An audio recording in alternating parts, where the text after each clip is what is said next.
अपने आप को दूर रखें जहाँ पे आपको स्ट्रेस फील हो रही हो। ठीक है, दूसरी मैं आपको कुछ चीज़ें ऐसी बताती हूँ जो खाने वाली हैं, जो कि आपको अवॉइड करनी चाहिए।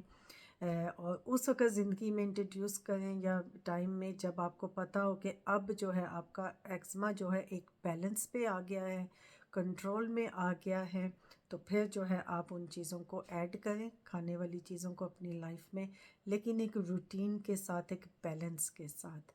ठीक है, एक्ज़मे वाले जो पेशेंट्स हैं उनको जो फूड्स ज़्यादा ट्रिगर ऑफ करते हैं वो है एग, फ़िश, अंडा, मछली,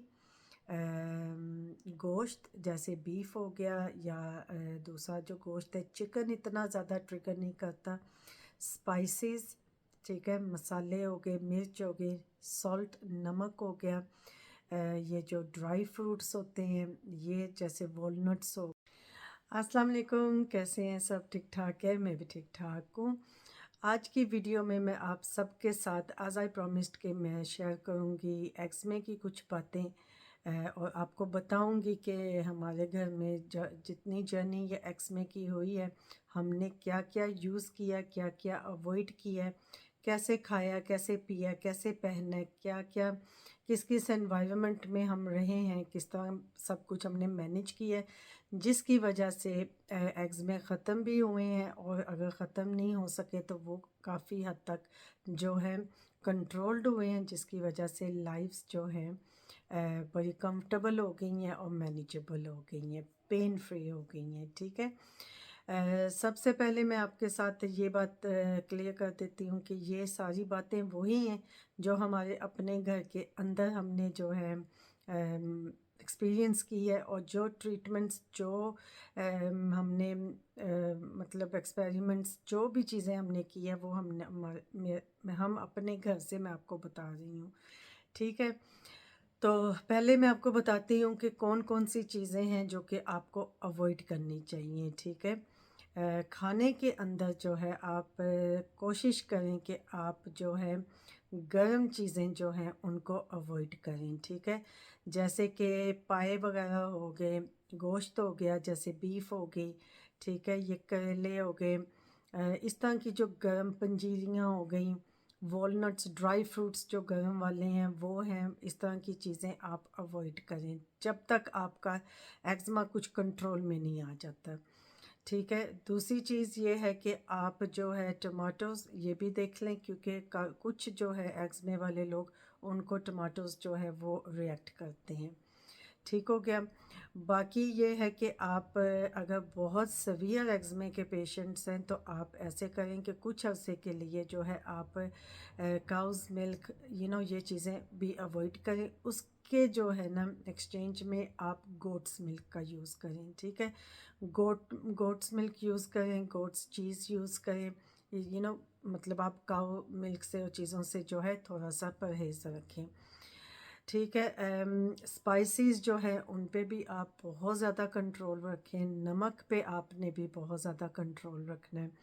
ठीक है, बाकी ये है कि आप जो अपनी इनटेक है ना फूड की, उसके अंदर आप जो है ना थोड़ी सी ठंडी तासीर की जो चीज़ें हैं ना वो लेके आएँ।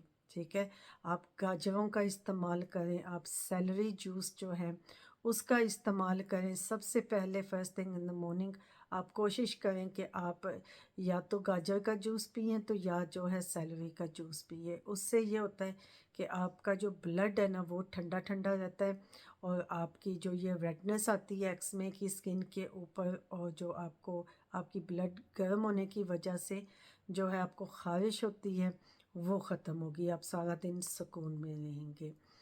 ठीक है, जैसे आपका एक्ज़मा थोड़ा सा ठीक होना स्टार्ट हो जाए तो फिर जो है आप आहिस्ता आहिस्ता जो है चीज़ों को दोबारा इंट्रोड्यूस कर सकते हैं अपनी लाइफ में। जैसे अंडे को करें, फ़िश को करें, मीट को करें, सब कुछ, लेकिन एक बैलेंस के साथ। जैसे कि आपने हफ्ते में 1 से 2 दफ़ा ये खाएं, कॉन्स्टेंटली नहीं खाएं। जैसे लोग डेली जो है ब्रेकफास्ट में बाज़ औक़ात अंडा खा लेते हैं, या इस तरह की, या फ़िश मतलब हफ्ते में 3-4 दफ़ा लोग खा लेते हैं। इन चीज़ों से आप एहतियात रखें।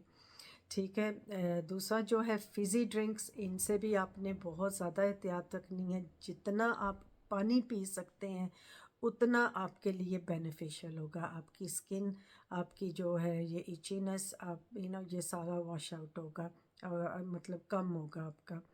ठीक है। आप बहुत ज़्यादा आपका दिल करे तो आप हल्का सा डाइल्यूटेड डाल के तो उसको पानी में मिक्स कर लें, लेकिन just a very tiny little bit of juice जो है उसको डाइल्यूट कर लें आप ड्रिंक को। बाकी ये है कि आपने जो है एनवायरनमेंट के हिसाब से जो है ना, आपने ये मेक श्योर करना है कि आपका इन्वायरमेंट जो है वो स्मोक फ्री हो।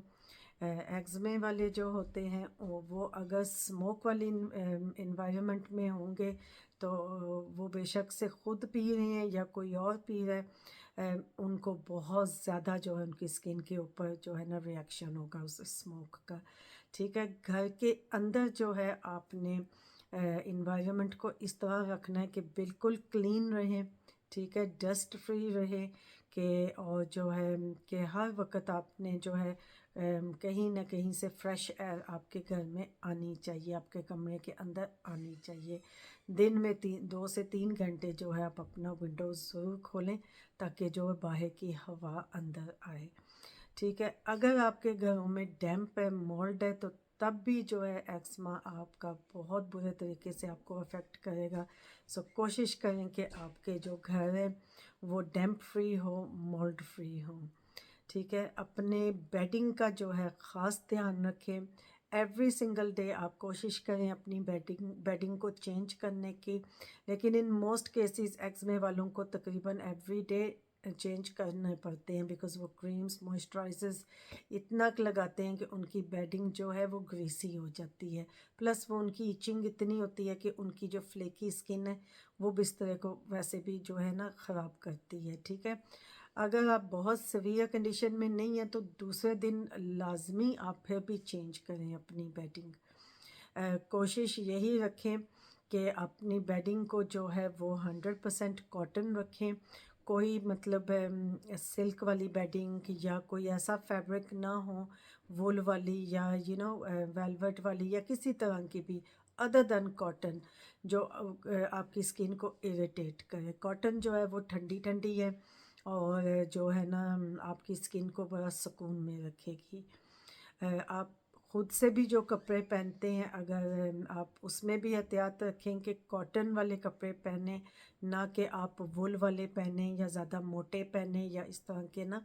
कॉटन जितना पहन के रखेंगे और कॉटन को ही अपने आसपास यूज़ करेंगे, आप देखेंगे कि आपकी स्किन जो है वो ज़्यादा कंफर्टेबल है और पेन फ्री है और आपको जो है ख़ारिश भी कम होगी। ठीक है। बाकी रही बात आपके जो है कपड़े धोने की, आपके घर के अंदर दूसरी वाली फ्रेगरेंसेस, इसका आपने बहुत ज़्यादा से ख्याल रखना है कि आपके जो कपड़े धोने वाला वॉशिंग पाउडर है वो नॉन बायो होना चाहिए। उसमें किसी किस्म का परफ्यूम ना हो, वो भी जाके जो है आपकी, या फ्रेगरेंस ना हो, वो भी जाके आपकी स्किन के ऊपर जो है ना अफेक्ट करेगा, तो आपके एक्समे को ट्रिगर ऑफ करेगा। ठीक है। बाकी जो परफ्यूम्स वगैरह हैं, बॉडी स्प्रेज हैं, ये भी आप डायरेक्ट अपनी स्किन के ऊपर ना लगाएं। इनको भी आप अवॉइड करें, लेकिन अगर आप लगाते हैं तो आप कोशिश करें ज़रा नीचे नीचे करके अपने मतलब ट्राउज़र के नीचे नीचे लगा दें पाँव की तरफ ना। वो भी बहुत कम जो है लगाएं, ज़्यादा ना लगाएं, क्योंकि उसमें भी जो केमिकल्स हैं वो भी आपकी स्किन को जो है इरिटेट करेंगे। ठीक है। बाकी जो है मैं आपको कुछ स्किन केयर की प्रोडक्ट्स दे बताती हूँ जो हम यूज़ करते हैं, जिसकी वजह से जो एक्ज़मे वालों की स्किन के ऊपर रेडनेस होती है और ये जो इचीनेस है उससे जो है वो कंट्रोल में रहता है। ठीक है। बाकी ये है कि मैं इस वो दिखाने से पहले आपसे एक बात और भी कहूँगी कि जो है आप ये ज़रूर एहतियात करें कि जो आपको डॉक्टर्स क्रीम्स वगैरह मेडिकेशन लिख के देते हैं, जिसमें बेटनोवेट भी आती है, हाइड्रोकोर्टिसोन भी आती हैं, आपका डर्मेटोलॉजिस्ट भी है, वो भी जो आपको क्रीम देते हैं उनसे ज़रूर पूछें कि अगर उनके अंदर स्टेरॉइड्स हैं जो कि लाजमी होती हैं और काफ़ी स्ट्रॉन्ग स्टेरॉइड्स होती हैं, तो फिर आपको मैं ये कहूँगी कि आप उनसे एहतियात रखें। आप अपनी डाइट को कंट्रोल करें, अपने पानी का इंटेक ज़्यादा रखें, अपनी एक लाइफ की एक सेट रूटीन रखें। आप क्या पहनते हैं, क्या खाते हैं, किस एनवायरनमेंट में हैं, तो उधर से आप स्टेरॉइड्स को जो है ना अवॉइड करें। स्टेरॉइड्स से ये होगा कि आपकी स्किन जो है वो आहिस्ता आहिस्ता विद टाइम जो है पतली होती जाएगी और जो है आपका एक्समा और मज़ीद ख़राब होता जाएगा। वक्ती तौर वो स्टेरॉइड्स की वजह से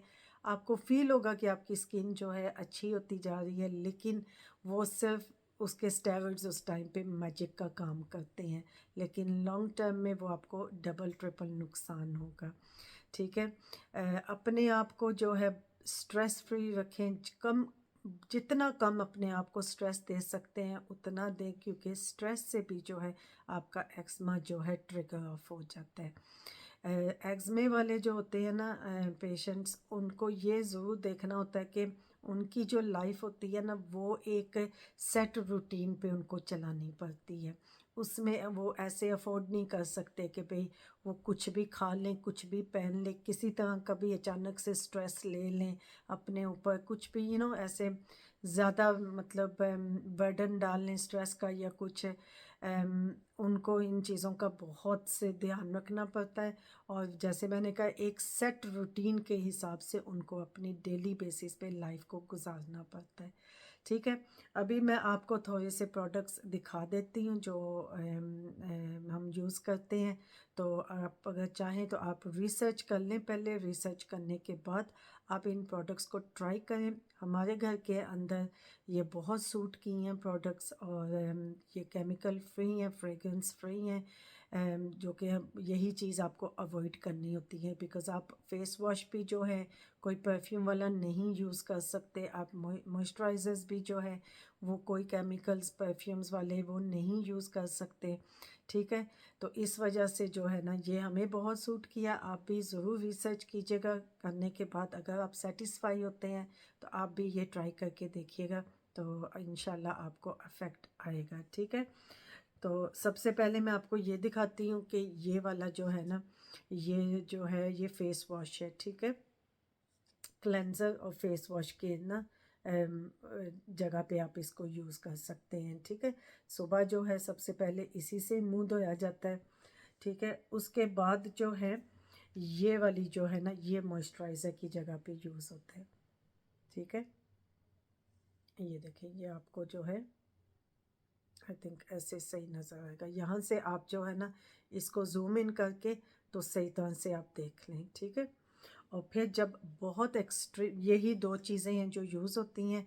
and then the third one is कि आप जो है अवीनो की क्रीम मॉइस्चराइज़र जो है लोशन, वो भी हेयर एंड देयर यूज़ कर सकते हैं। लेकिन उसमें भी आप अगर देखेंगे तो एक ब्लू वाली मिलती है तो एक ग्रीन वाली मिलती है। ठीक है।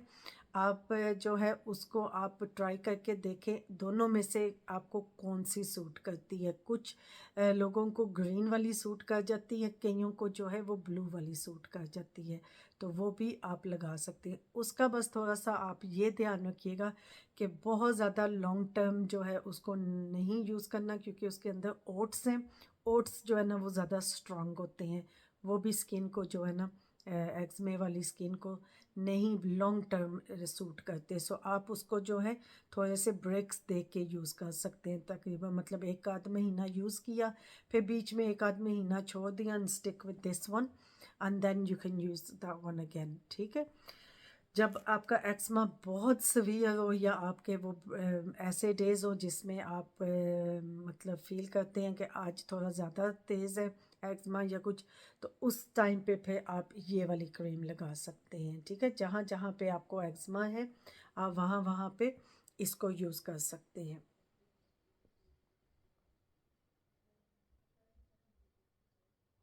ये देखें, ऐसे में यहाँ से मैं अगर इसको रखूँगी ना तो, लेकिन मैं इसकी पिक्चर भी बना के जो है ना इन तीनों की लगा दूँगी इस वीडियो पे, तो आप उनसे भी जो है स्क्रीनशॉट ले सकते हैं। ठीक है।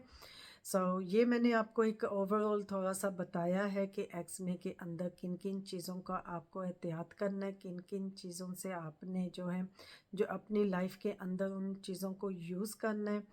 और फिर जो है आप देखें कि आपकी जो लाइफ के अगर आपका एक्समा जाता नहीं है ना, बाज़ औक़ात ये है कि ये फॉर लाइफ के लिए होता है, और बाज़ औक़ात ये ऐसे होता है कुछ केसेस में कि ये विद एज जो है ना, जैसे जैसे आप एज करते जाएंगे तो ये ख़त्म होता जाएगा, ठीक है। लेकिन इन एनी केस जो भी है, अगर आप ये जो कुछ चीज़ें मैंने आपको एक्सप्लेन की है वो अपनी लाइफ के अंदर एक रूटीन बना के रखेंगे, तो आप देखेंगे कि आपकी लाइफ बहुत कंट्रोल्ड हो जाएगी और बहुत पेन फ्री होगी और एक स्मूथली चलेगी, ठीक है। वो जो बहुत ज़्यादा इरिटेशन आपकी स्किन के ऊपर दूसरों को नज़र आती है या आपको फील होती है या आप होता है, वो काम डाउन हो जाएगी, ठीक है। तो यही सारी चीज़ें मैंने आपको एक्सप्लेन की हैं। इसी पे ही आप कोशिश करें कि आप एक पैटर्न बना के चलें, एंड इंशाल्लाह जो है आपकी ये कंडीशन जो है ये आहिस्ता आहिस्ता या तो ख़त्म होने पे आएगी, तो या जो है ये आपके लाइफ को कंफर्टेबल कर देगी, आपको थोड़ा सा कंट्रोल में आ जाएगी आपकी ना कंडीशन, ठीक है। तो चलें जी, आई होप कि आपको ये वीडियो जो है यूज़फुल लगी होगी एंड अच्छी लगी होगी। तो आप प्लीज़ इसको लाइक और शेयर भी कीजिएगा कि चलें जिनकी हेल्प हो जाए, तो अच्छी बात है। तो इंशाल्लाह मैं फिर भी आगे और वीडियोस बनाती रहूँगी। दुआ में याद रखिएगा, अपना भी ख्याल रखिएगा। Thank you so much. अल्लाह हाफिज़।